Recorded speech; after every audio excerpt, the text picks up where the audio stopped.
ഹരി ഓം. സംസ്കൃത ഭാഷാ സഹായിയുടെ ഇന്നത്തെ ക്ലാസ്സിലേക്ക് എല്ലാവർക്കും സ്വാഗതം. ഞാൻ KTETയുടെ ക്ലാസ് കഴിഞ്ഞ 2 ദിവസം ക്ലാസ് എടുത്തു. അതിൽ അത് മൾട്ടിപ്പിൾ ചോയ്സ് കൊടുത്തിട്ട് എടുക്കുന്ന ക്വസ്റ്റ്യനാണ്. അപ്പം ഞാൻ പറഞ്ഞു തന്നത് മനസ്സിലാക്കി അതനുസരിച്ച് നിങ്ങൾ എഴുതും. ഇന്ന് ഒരു പുതിയ ക്ലാസ്സാണ് ഞാൻ എടുക്കാൻ പോകുന്നത്. അതായത് വൃത്തം. സംസ്കൃതത്തിൽ വൃത്തങ്ങളുണ്ട്. അത് നമ്മുടെ ഈ KTET 4-ൽ ക്വസ്റ്റ്യൻ ആയിട്ട് വരുന്നുണ്ട്. 5 മാർക്കിനാണ് അതിൻ്റെ ക്വസ്റ്റ്യൻ. അപ്പോൾ അത് ഞാൻ ഇന്ന് പഠിപ്പിക്കുന്നത് അവർക്കും ഉപയോഗപ്പെടും, അല്ലാത്തുള്ളവർക്കും ഉപയോഗപ്പെടും. അങ്ങനെയുള്ളൊരു ക്ലാസ്സാണ്. പരീക്ഷയ്ക്ക് വേണ്ടിയിട്ടല്ല, അല്ലാതെ എടുക്കുന്നു, പക്ഷെ അത് മറ്റവർക്കും ഉപയോഗപ്രദമാണ്. അങ്ങനെയുള്ളൊരു ക്ലാസ്സാണ്.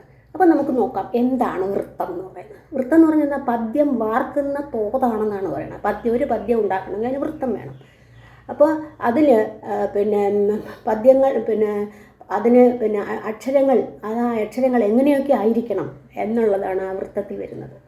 അക്ഷരങ്ങൾ എന്ന് പറയുമ്പോഴത്തേക്ക് ഹ്രസ്വമായിട്ടുള്ള അക്ഷരമുണ്ട്, ദീർഘമായിട്ടുള്ള അക്ഷരമുണ്ട്. എന്താണ് ഹ്രസ്വം എന്ന് പറഞ്ഞാൽ? ഒരു മാത്ര കൊണ്ട് ഉച്ചരിക്കുന്നതാണ് ഹ്രസ്വം എന്ന് പറഞ്ഞാൽ. ഒരു മാത്രം എന്ന് പറഞ്ഞാൽ 1 സെക്കൻഡ്. 2 മാത്ര കൊണ്ട് ഉച്ചരിക്കുന്നതാണ് ദീർഘാക്ഷരങ്ങൾ. അപ്പോൾ ഈ ഹ്രസ്വാക്ഷരത്തിനും ദീർഘാക്ഷരത്തിനും സംസ്കൃതത്തിൽ പറയുന്നത് ഹ്രസ്വാക്ഷരത്തിന് ലഘു, ദീർഘാക്ഷരത്തിന് ഗുരു, അങ്ങനെയാണ് പറയുന്നത്. ഹ്രസ്വത്തിന് ലഘു, ലഘുഹു, മറ്റേ ഗുരുഹു, ഇങ്ങനെയാണ് പറയുന്നത്. അപ്പോൾ ഹ്രസ്വവും ദീർഘവും. ഇനി നമുക്കത് ഓരോ എങ്ങനെയൊക്കെയാണ് വരുന്നതെന്ന് നമുക്ക് നോക്കാം. ഇപ്പോൾ ദീർഘാക്ഷരമാണ്, ദീർഘാക്ഷരവും ഹ്രസ്വാക്ഷരം, ദീർഘാക്ഷരം ഗുരു, ഹ്രസ്വാക്ഷരം ലഘു. അപ്പോൾ നമുക്ക് ഏതെങ്ങനെ വരുന്നു എന്ന് ആദ്യം നമുക്ക് നോക്കാം. ആദ്യമായിട്ട് ദ്വാദശ എന്നൊരു വാക്ക്. ദ്വാദശ ഇത് വാക്ക് വന്നാൽ ഇതെങ്ങനെ വരും? അപ്പോൾ നമുക്ക് എഴുതാൻ സ്ഥലത്തിന് വേണ്ടിയിട്ട് ഇങ്ങനെ കാണിക്കാം. ദ്വാദശ. അപ്പോൾ നമ്മളിത് എങ്ങനെയാണ് ഗണമാക്കുന്നത്? അപ്പോൾ ദ്വാ എന്ന് പറയുമ്പോഴത്തേക്ക് അതെന്താണ്? ദീർഘമായിട്ട് ഉച്ചരിക്കുകയാണ്, അല്ലേ? ദീർഘമായിട്ട് ഉച്ചരിക്കുന്നത്. അപ്പോൾ ഈ നമ്മൾക്ക് ലഘു ഗുരു, ലഘുവിനൊരു ചിഹ്നമുണ്ട്, ഗുരുവിനും ഒരു ചിഹ്നമുണ്ട്. ലഘുവിൻ്റെ ചിഹ്നമാണ് ഇങ്ങനെയാണ് ലഘു. ഇതാണ് ലഘുവിൻ്റെ. ഗുരുവിൻ്റെത് ഇങ്ങനെ. പക്ഷേ മലയാളത്തിലാണെങ്കിൽ നേരെ തിരിച്ചാണ് വരുന്നത്. ഇത് ഗുരുവും ഇത് ലഘുവാണ്. പക്ഷെ സംസ്കൃതത്തിൽ ഇത് ലഘു, ഇത് ഗുരു. ഇതാണ് അതിൻ്റെ ചിഹ്നം. ഇനി നമുക്കിത് എങ്ങനെ തിരിച്ചെഴുതാം നോക്കാം. ആദ്യം ദ്വാ എന്ന് പറയുമ്പോൾ ദീർഘമല്ലേ? അപ്പോൾ അതിനേതായിരിക്കും ദീർഘത്തിൻ്റെത്? ഇത് ഗുരുവാണ് വരുന്നത്. അപ്പോൾ ഗുരു, അതിൻ്റെ മുകളിൽ ഇങ്ങനെ ഒരു ഗുരു എന്ന ചിഹ്നം ഇട്ട്. അടുത്തൊരു ദ എന്ന് പറയുമ്പോഴത്തേക്ക് ഹ്രസ്വമാണ്. അപ്പോൾ അതെന്തായിരിക്കും? ലഘുവായിരിക്കും. ലഘുവിൻ്റെ ചിഹ്നം ഇതിട്ട്. പിന്നെ ശ, അതും എന്താണ് ലഘു അല്ലേ? ഹ്രസ്വമായിട്ട് ഉച്ചരിക്കുന്നത്. അപ്പോൾ അതും ലഘു. ഇങ്ങനെയാണ് നമുക്ക് തിരിക്കുന്നത്. ഇനി വേറൊന്ന് നോക്കിക്കോളൂ. ഇത് ദ്വാദശ.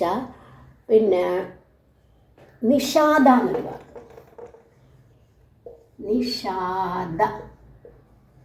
നിഷാദ. ഇവിടെ നോക്കൂ, നി എന്നുള്ളത് എന്താണ്? ഹ്രസ്വമാണ്. അപ്പോൾ എന്താണ്?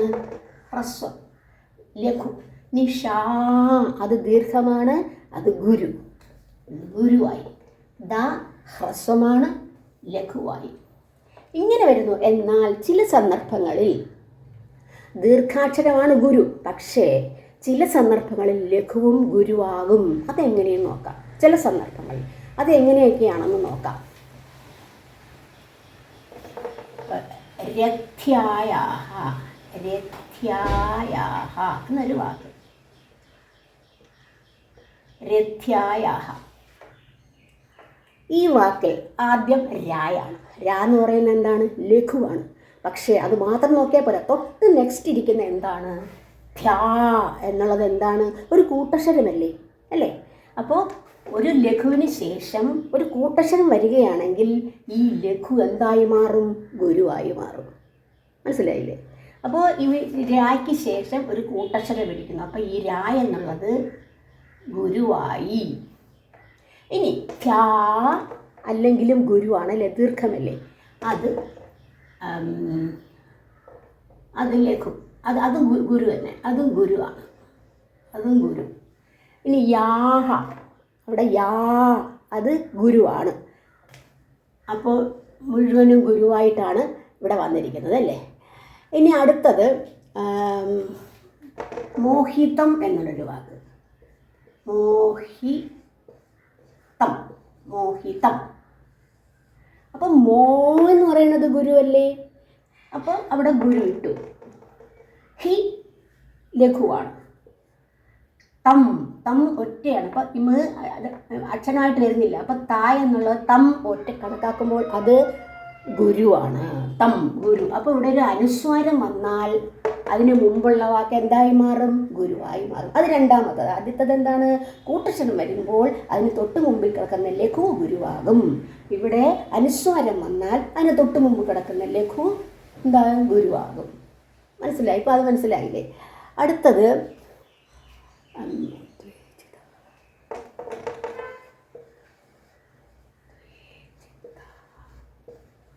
ഉദ്വേജിതാഹ. ഇവിടെ ഉദ്വേജിതാഹ എന്നാണ്. ഇവിടെ എങ്ങനെ വരും? ഇവിടെ ഊന് ശേഷം എന്താണ് ഇരിക്കുന്നത്? ദ്വേ. അത് കൂട്ടക്ഷരമല്ലേ. അപ്പോൾ ഈ എന്തായി മാറും? ഗുരുവായി. അല്ലെങ്കിൽ എന്താ? ലഘുവാണ്. ഇനി ദ്വേ ദീർഘമാണ്, അതെന്തായാലും ഗുരുവാണ്. ഇനി ജി ലഘു. നിതാഹ താ എന്നുള്ള എന്തായാലും അതെന്തായാലും എന്താണ്? ഗുരുവാണ്. പക്ഷേ ഇവിടെ വിസർഗം വന്നിട്ട് ഇവിടെ ലഘുവാണെങ്കിൽ അത് ഗുരുവായി മാറും. അത് വേറൊരെണ്ണമാണ്. എന്തായാലും ഇവിടെ എന്താണ്? ഗുരുവാണ്. മനസ്സിലായില്ലേ? ഇനി നമ്മളപ്പോൾ ഗണം പഠിച്ചു. ഇനി ഇപ്പോൾ ഒന്നുകൂടെ പറയാം എങ്ങനെയൊക്കെയാണ് ഒരു ലഘു ഗുരുവായി മാറുന്നതെന്ന്. എങ്ങനെയാണ്? ഒന്നാമത്തത്, ഒരു കൂട്ടക്ഷരം ഇരുന്നാൽ അതിന് തൊട്ട് മുമ്പ് വരുന്ന ലഘു ഗുരുവാകും. പിന്നെ ഒരു വിസർഗം വരികയാണെങ്കിൽ വിസർഗം വന്നാൽ അതിന് തൊട്ട് മുമ്പിരിക്കുന്ന വർണ്ണം ഗുരുവാകും. പിന്നെ വിസർഗം കഴിഞ്ഞു അടുത്ത അനുസ്വാരം വന്നാലും അതിന് തൊട്ട് മുമ്പിരിക്കുന്ന ലഘു ഗുരുവാകും എന്ന് പറഞ്ഞു. ഇനി ഈ വൃത്തത്തിന് 8 തരത്തിലുള്ള ഗണങ്ങളുണ്ട്. ആ ഗണങ്ങൾ അതിന് ഒരു പദ്യം പോലെയൊക്കെ ഉണ്ട്. അത് പഠിച്ചെന്നത് ഇച്ചിരി മനസ്സിലാക്കാൻ പ്രയാസമാണ്. അതിനേക്കാൾ ഒരു എളുപ്പവിദ്യ ഞാൻ നിങ്ങൾക്ക് പറഞ്ഞുതരാം. അപ്പോൾ ആ 8 തരത്തിലുള്ള ഗണങ്ങൾ ഏതൊക്കെയാണെന്ന് നമുക്ക് നോക്കാം. നോക്കൂ ഞാനിങ്ങനെ കാണിച്ചിരിക്കുന്നു. ഇതെങ്ങനെയൊക്കെയാണെന്ന് നോക്കാം. ആദ്യം ഇത് യഗണഹ. അതിൽ ഈ കറുത്തതൊക്കെ എടുത്തിരിക്കുന്ന എന്തോന്നാണ്? ലഘുവിന ചിഹ്നമാണ് കറുത്തതായിട്ടുള്ള എടുത്തിരിക്കുന്നത്. ഇതെല്ലാം റെഡെല്ലാം ഗുരുവാണ്. അപ്പോൾ യഗണം എന്ന് പറഞ്ഞാൽ യഗണ ഏതാണ്? ആദ്യത്തെ ഒരു ലഘു. രണ്ടും ഗുരുവല്ലേ. ആദ്യത്തെ ലഘുവും 2 ഗുരു. അപ്പം എപ്പോഴും കവിതയിൽ 3 അക്ഷരം ചേർത്താണ് ഒരു ഗണം തിരിക്കുന്നത്. 3 അക്ഷരം വരുമ്പോൾ ഒരു ഗണം.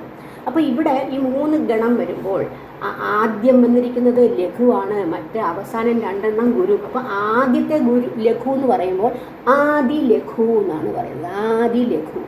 ആദി ലഘു ഏതെന്ന് ചോദിച്ചാൽ യഗണഹ. അപ്പോൾ ചിലപ്പോൾ മറ്റേ KT പരീക്ഷയ്ക്ക് ചോദിക്കാം ആദി ഗുരു ഏതാണെന്ന് ചോദിച്ചാൽ നിങ്ങൾ എഴുതണം യഗണമാണെന്ന്. മനസ്സിലായില്ലേ? അപ്പോൾ ആദ്യ ഗുരു ഇതാണ് ആദ്യ ഗുരു. ആദ്യത്തത് ലഘു, പിന്നെ 2 ഗുരു.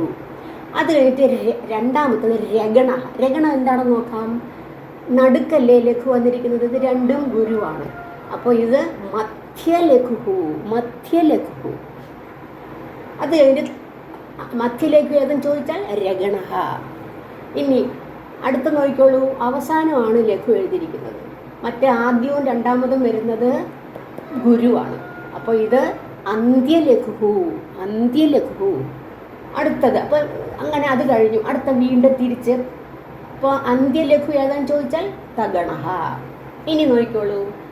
ഇവിടെ ആദ്യത്തത് ഗുരുവാണ്, മറ്റേ 2 ലഘുവാണ്.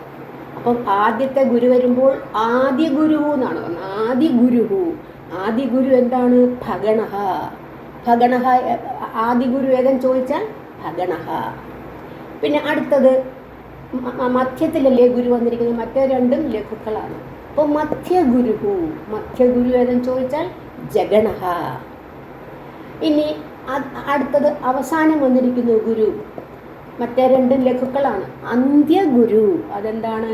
സഗണഃ. ഇനി അടുത്ത് എല്ലാം തിരിച്ചാണ്. അതായത് ഞാൻ പറഞ്ഞു ഈ ചുവപ്പെല്ലാം എന്താണെന്ന് പറഞ്ഞു? ഗുരുക്കളാണ്. അപ്പോൾ ഇവിടെ നോക്കിക്കോളൂ, മുഴുവനും ഗുരുവല്ലേ, മൂന്നും ഗുരുവായിട്ട് വന്നിരിക്കുന്നില്ലേ? അപ്പോൾ ഇത് സർവഗുരു. സർവഗുരു ഏത് ഗണമാണ്? മഗണഃ. പിന്നെ അടുത്ത എല്ലാം മൂന്നും എന്താണ്? ലഘുക്കളാണ്.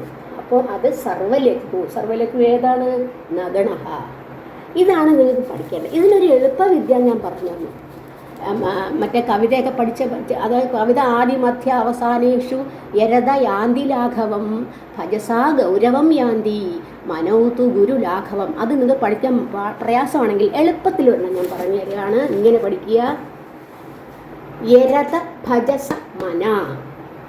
അത് പെട്ടെന്ന് മനസ്സിലാവും അല്ലേ? യരത ഭജസ മന. ഇപ്പം യരത എന്ന് പറയുമ്പോൾ യാരാത്ത ആദ്യത്തത് ആദിലഘു, മധ്യലഘു, അന്ത്യലഘു. ഇനി അടുത്ത ഗുരു വന്നു.